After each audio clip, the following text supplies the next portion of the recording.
27th of May, number 11, substituted by Rabbi Fabian. Ezra. No, it's just a small segment here. Okay, let me do that. And this says, Livnei Yeshua Yoav, of the children of Yeshua, and in parentheses, and Yoav, Mitsudot and Malbim read the passage as follows. The children of the governor of Moab, who were the children of his descendants, Yeshua and Yoav, numbered 2,812. The governor of Moab was the head of the clan. The families of two of his descendants, Yeshua and Yoav, immigrated to Jerusalem.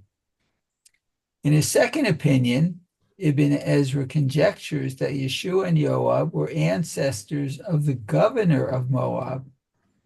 The verse is then understood: the children of the governor of Moab, who were therefore also the descendants of his ancestors, Yeshua and Yoav, number 2,812. And that finishes that. Okay, Lou, why don't you continue? Okay. So let's see.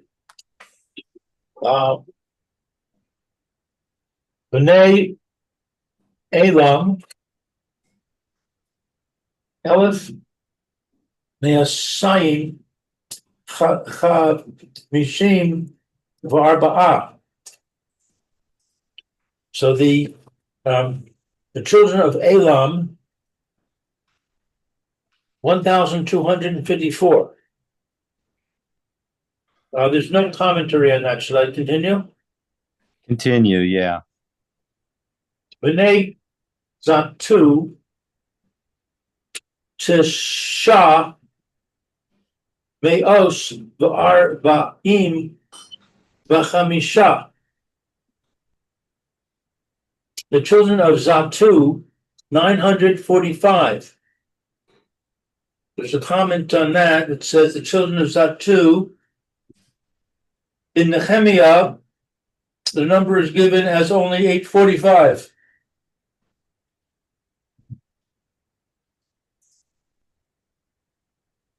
Interesting.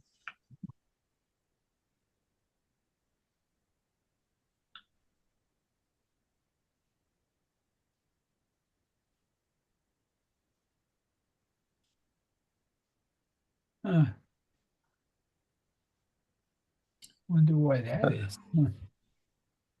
Nehemiah. Don't know. Lou, are you with us? Yeah, you want me to keep reading? Okay, so Mayor, why don't you read the next couple psukim?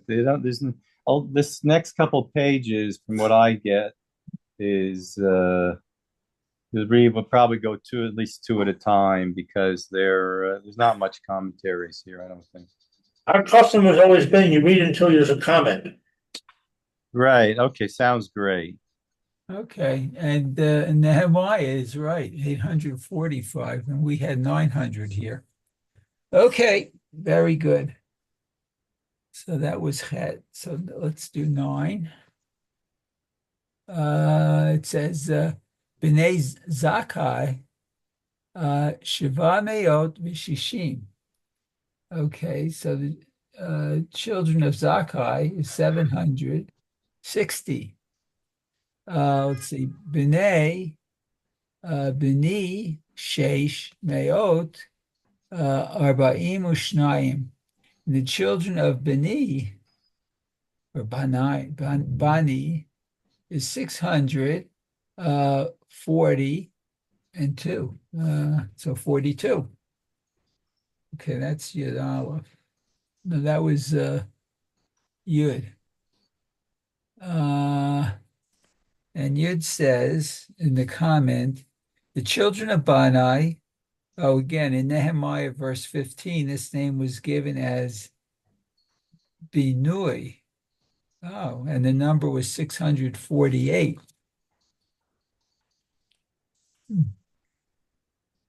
Okay, B'nai Sheish Me'os Arba'im Ushnayim.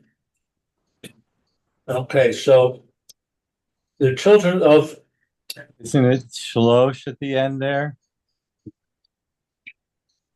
I'm reading Yud Aleph. Yud Olive. Sorry, It's I read green. I read Yud. I'm sorry, Oh, confused. B'nai Bevai Sheish Me'os Esrim Ushlosha. Okay, so the children of Bebai, 623. Okay, now 12. B'nai Azgad, Aleph Masayim, Esrim Ushnayim. Children of Azgad, 1,222. Children of Azgad in Nehemiah was 2,322. wow. There's 1,000 different. That's a big number. Yes, it is. Wow. Mhm. Okay, go ahead, Lou.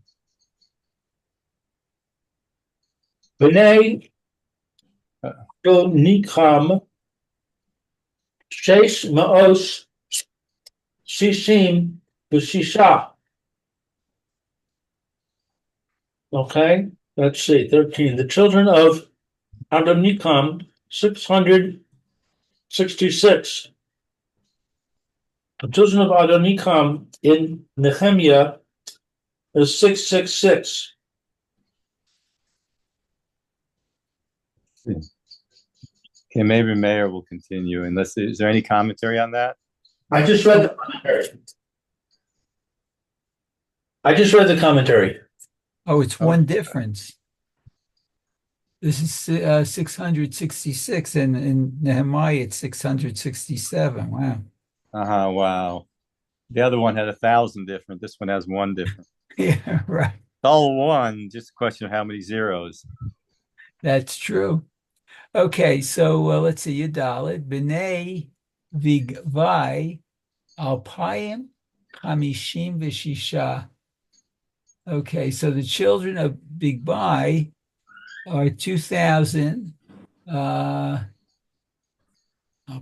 556. 2,000. Oh, not 500. 2,056. Wait, Okay. which pasuk did you just read? Yudalid. B'nai, oh, big but Big big boy. Alpayim, that's 2,000. Chamishim V'Shisha is 56. Right. Okay. And he says, B'nai Big Boy. In Nehemiah is 2,067. So what that's There's a nine. little difference between the two for some reason. Mhm. Okay, so Tet Vav. B'nai Adin, Arba Meot, Chamishim V'Arba'ah. So the children of Adin are 454. Let's see, that's Yudalid. Or hold it, that was Tet Vav. That's These short Pesukim are very confusing to me. right. They Okay, are. so let's see. That was Tet. That was pasuk 15, Tesvav. Okay, so he does have a comment here on Tet Vav. Okay. It says B'nai Adin, children of Adin. Rashi and Tani, 28a, remarks that Adin was Adino Ha'etzni, listed in Shmuel Bet 23:8 among the warriors of David's kingdom. This title portrays the marvelously divergent facets of his character. When he studied Torah, he was adin, soft and pliable, a posture of complete physical repose and absolute intellectual absorption. But when he went into battle, he was etzni, the wooden one. He makes himself as hard and unyielding as a block of wood. And that's from Moed Katan. In Rabbi Yossi's opinion, Adin was actually Yoab, son of Zeruiah. Rabbi Yehuda maintains that Adin was King David himself. In Nehemiah, their number is given as 655. Okay. Interesting. Lou, here, the next one has a commentary by some commentary that I have. So we'll go with Lou, and then I'll put in the commentary if he doesn't say it already. Okay. Let's see, 16. B'nai Atar, the Chizkiah, Tish'im, Ushmuna. The children of Atar of Hezekiah, 98. The children of Atar of Hezekiah. Ibn Ezra feels that Hezekiah was the head of the family. Mitsudos agrees, interpreting the children of Atar, who was a descendant of Hezekiah. Malbi's understanding is that Atar was the family head, and the children of his descendant Hezekiah went up to the Holy Land. An alternate explanation is the children of Atar together with the children of Hezekiah, Mitsudos.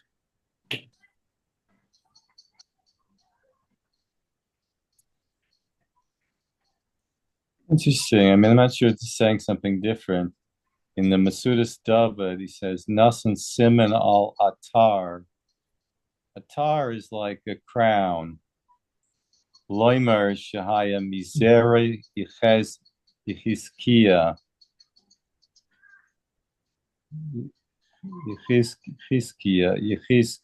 Yichiskia. Or Ratzon Loimer Im Habanim Shel Yichiskia. Okay. Anyway, whatever. Go ahead. Okay, let's see. Mayor, why don't you go on to the next pasuk? Yud Zayin b'nei Beitzai shalosh meyot ve'esrim u'shlosha. Okay, so the children of Beitzai were 323. And the quick comment here says on b'nei Beitzai, the children of Beitzai in Nehemiah, in pasuk 23, says it's 324. So again, it looks like we're one off here. Just something I'll point out before we continue is what's the reason why are we doing this? What is the point of giving a list of, we're giving a list of every family and how many people are in the family, and then we're mentioning in the Perushim, it's mentioned over in Nehemiah also, and the numbers are different or the numbers are the same. So why are we making why are we taking so much time? I mean, this is, like Torah and Nevi'im and Kesuvim are, at least as chashuv as, as chashuv as the Gemara is, whatever, if you want to say. it's the fact that they're putting in names of families and numbers shows something very, very significant. What is it? What's significance? So that before I answer the question, I'll just throw it out. Like, why do you think they're Lou, Mayor, anybody else here? Why, why are we doing this? Why are we giving a head count? Well, that's a good question, but the Torah also doesn't it? Is it Bar Midbar where they have the They do exactly. Go ahead. So, and that okay. that I think was to this how to distribute the land of Israel once it's conquered, based on how many people are in each tribe. Okay, so why didn't it just list in this tribe? Did it list more details, or it just listed the biggest? Like in the tribe of Yehuda, there's I think the you know, most 74,000 or something. I forget the exact there's number. I think more details are listed if I'm not mistaken. It lists family names also over there. It doesn't just list the basic 12 Shvatim. Right. I don't remember exactly, but I have a feeling that in the Torah there's times when it mentions families, Oh yeah, it might be the heads of families, I think it the says. heads of families, like we're Yeah, doing here. yeah, yeah. So again, so the question comes back. So over there, even if you want to say over there, they did it for the sake of distribution of the land. So why are we doing it over here? That is a good question. And it's also done in Nehemiah as well. As it says here, it's listed in Nehemiah. The number is a different number. So it's listed in Nehemiah, there's the number. And then in Ezra, we have to do it again. And tell you that, and the commentaries come along to point out the differences in the numbers. So what are we doing? Any other thoughts before I try to put in my own 2 cents, if that's the right word for it? Mm, Okay, so what I understand is that one of the basic ideas in Chazal is that Hashem counts just like people count money, right? Why do you count money? Why do you count your money? You love it. Right, you love it. Yeah, you like your money. You love your money. And you want to count it and you count it and it's this chaviv to a person. So Kadosh Baruch Hu loves the Jewish people. He loves every Jew.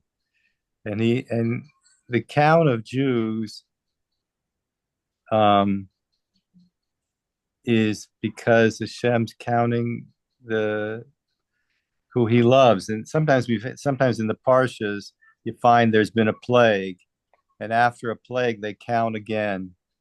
Because Hashem wants to see, like Nebuch, unfortunately, if Jews died, Hashem wants to count who he still got. He loves every single Jew.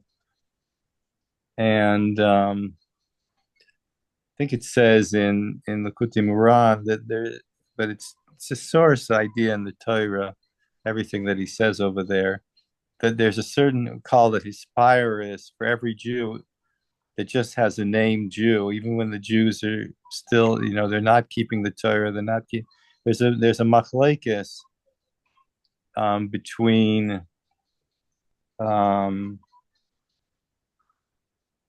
two of the Tanoim, I think, if I'm not mistaken. It's one of the Amoraim. And one of them we paskin like, and I'm trying to remember the names, but it's slipping my mind at the moment. There's one we paskin like all the time, and one we almost never paskin like. I think Rabbi Meir, if I'm not mistaken, Rabbi Meir we don't paskin like, mhm. even though Rabbi Meir is Rabbi Meir Baal HaNes, and we know Rabbi Meir, the famous Rabbi Meir Baal HaNes, Elokai de Rabbi Meir Anani. But there's one opinion that we paskin like, I think it may be Rabbi Meir versus Rabbi Yehuda or something, whatever.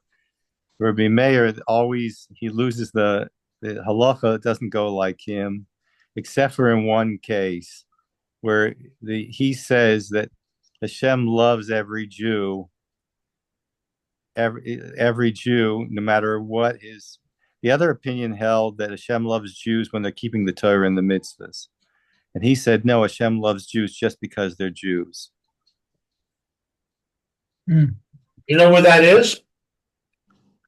No, I don't. You have to ask someone who has a better handle on Shas, but you can do a search probably if you have one of these Torah things that has searches, and just do Rabbi Meir, Machlokes, whatever, or something like that. But I don't know where it is, but I do know that it's the Rabbi Meir is the one who holds, and I think it's Rabbi Yehuda on the other side of it.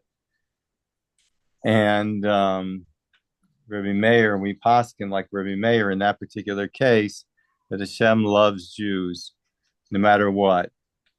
And so that fits in with this idea that we're counting Jews, we're counting families, we're counting their numbers, and we want to know there's a difference in numbers because Hashem loves.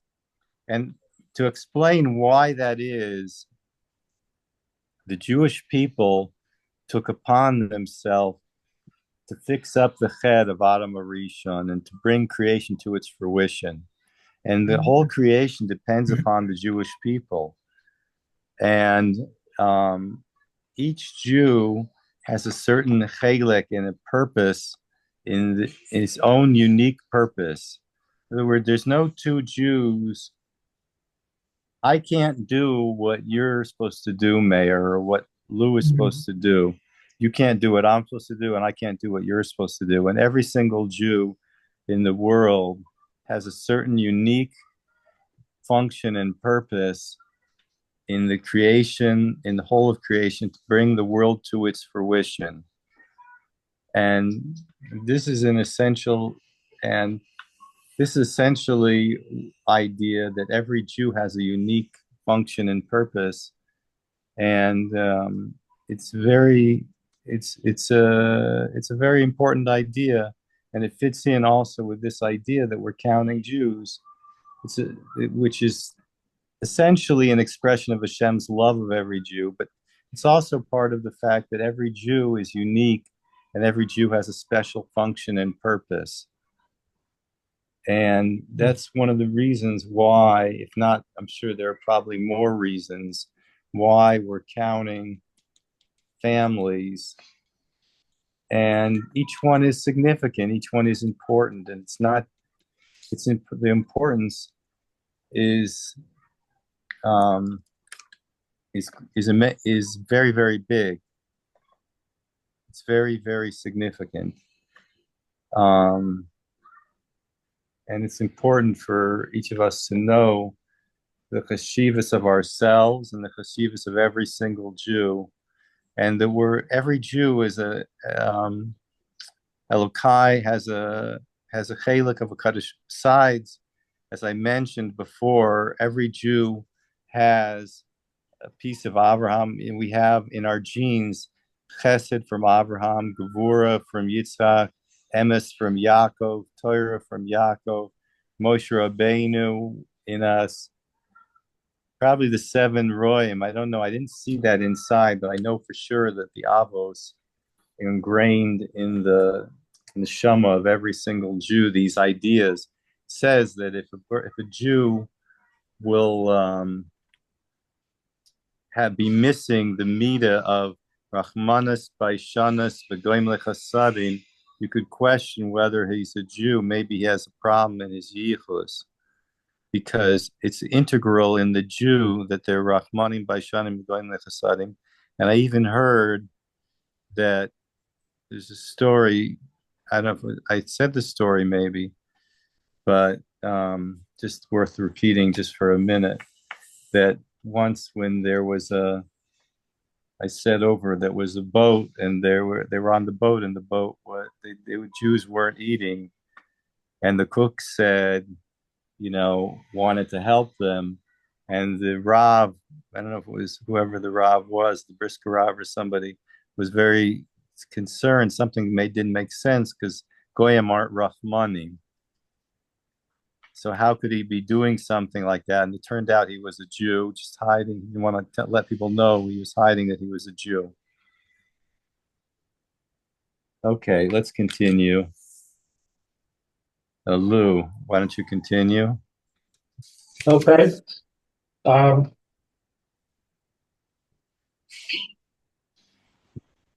B'nai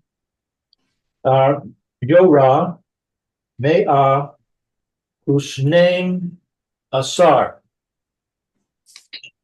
The children of Yorah, 112. B'nai Chashum Ma'asayim Esrim Ushlosha.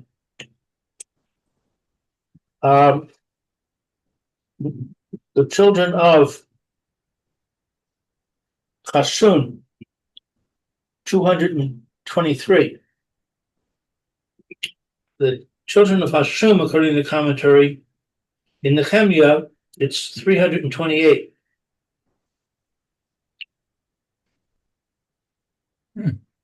Okay, Mayor, you want to continue?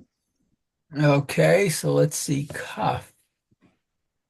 Kaf says B'nai Gibar Tishim v'chamisha. Okay, so this is the children of Gibor were 95. Quick comment here says children of no, wrong verse. Sorry. Let me go on. 21. Oh no, I do have 20. It says B'nai Gibar. It says in Nehemiah, family B'nai Giv'on. The children of Giv'on is mentioned at this point in the list, and the number is also 95. Perhaps this is the same family. Well, at least it's the same number anyway. Right. Okay, Tishim v'chamisha. Okay, so let's see. 21 is B'nai Beit Lachem Mea Esrim Ushlosha. Okay, so the people of Beit Lachem were 123. And in the comment, it says the people of Beit Lachem, these are the inhabitants of the city of Bethlehem. Okay. Amshet did Tufa Chamishim V'Shisha. The people of Netophah, 56. The people of Netophah in Nehemiah, they are included in one group with the sons of Bethlehem.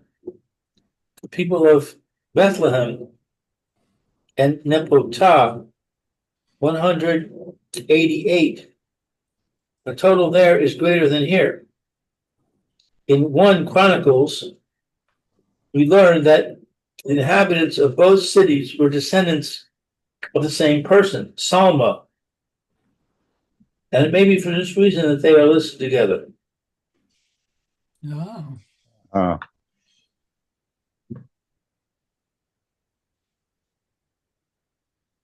Okay, go ahead. Okay, let's see, 23. It says, 20. Anshe Anatot Mea ve'esrim ushmona. Okay, so the people of Anatot were 128. And the comment here says Anatot. The city of Anatot was the home of the prophet Jeremiah. Wow. Well, that's right. Yirmiyahu 1:1. It was situated in the territory of the tribe of Benjamin and was among the cities given to the Kohanim in the days of Yoshua. And that's 21:18, and also in Chronicles. And the Yahut Shimoni notes that the people of Anatot had conspired to murder Jeremiah. Wow. And were therefore placed under the prophetic curse of total destruction. The young men shall die by the sword, their sons and daughters by famine. Nothing shall remain of them. That's also a quote from Yirmiyahu 11:21 and 22. Yet now appear among those reestablishing themselves in the Holy Land. Yalkut explains that because they repented, the imprecation was lifted, and the children of Anatot merited a privileged position in the ranks of the returning exiles. We find another story, a famous story of Koyach of Tshuva in the Torah itself. We know that the Bnei Korach went down in the ground. Oh, yeah, right. The ground literally split, and they fell in. But we know that the Bnei Korach, there's Tehillim that say, Tehillah me Bnei Korach. Right. So the Bnei Korach did live. So how did they live? They were there. They were also supposed to fall in the ground. The answer was they did fall in the ground. But on the way, they did tshuva while they were falling. And they got brought back up. And they lived to tell the story. And they wrote the Tehillim. There's a number of Tehillim from Bnei Korach. And from the descendants of the Bnei Korach is Shmuel Hanavi. That was actually what Korach himself, his mistake. He saw the nevuah Korach did, that he was going to have a descendant that was as big as Moshe and Aaron together. And so he felt that it wasn't fair that the Moshe and Aaron were getting bigger positions and more covet or whatever than he was getting. He was pulled on down by his wife, Nebuch. Baruch Hashem, we have, it says that the Ashes own Ben Peles, his wife saved his life. There's a big contrast in that parsha. On Ben Peles' wife saved his life, and Korach's wife brought him down into the ground. Sometimes the wife has a big koyach. Sometimes she can make her husband, and sometimes she can break her husband. So the wife's a big koyach. And but one of the things we see from this parsha is the koyach of tshuva. The koyach of tshuva we saw by Bnei Korach. We saw that was, I think, also who was the first person who did tshuva? Do you know who the first person who did tshuva was? Adam. Actually, not Adam. It was one of his sons. Oh. If I'm not mistaken. Adam asked his son, his son killed his son, Cain killed Hevel, right? Right. And what should have happened to Cain? He should have been killed. Pashas should have been killed, Right. or certainly he would have been banished. But so Adam was Beplia. He saw Cain, and he's like, what did you do that you got saved? He said, I did tshuva. Oh. And Adam Arishon was like, wow, I didn't know there was such a koyach, or there was a koyach that tshuva.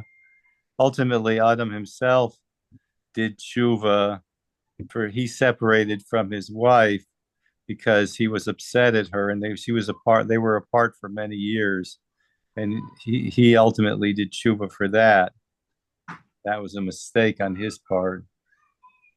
And he learned the koyach of tshuva. Who was the most famous Jew There's a famous Jew who was one of the first Jews who ever did, if not the first Jew who ever did tshuva. Who was that? That Yonah? No, long before that. Oh, long before that, the first Jews. Goes to Yaakov and his banim, one of the Oh. banim. Yehuda. Yehuda, right. Yehuda did tshuva.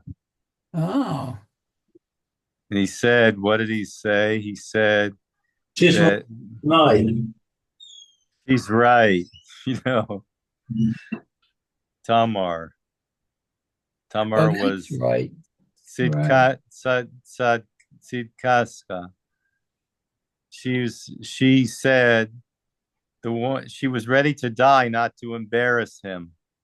She said the one whose stick and signet ring, whatever these things, he's the one who I'm pregnant from. Ah, But she didn't want to embarrass him. She said it's better to die. We learn out from her that it's worse to embarrass somebody, and therefore she taught us the lesson that a person's before embarrasses another person, they're supposed to die. She was willing to go to death rather than embarrassing him, but he admitted that she was more righteous than him. He did tshuva, and that's partially where we get his name. Yehuda's lashon hoida. Hoida, giving admittal, or moda, lashon moda. It's part of his name. Where are we holding here?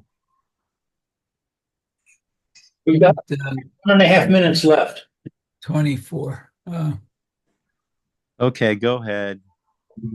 So in Kabbalat Shabbat, isn't there not a pasuk, but maybe a phrase that said that equates Shmuel with Moshe and Aaron in Kabbalat Right. Shabbat?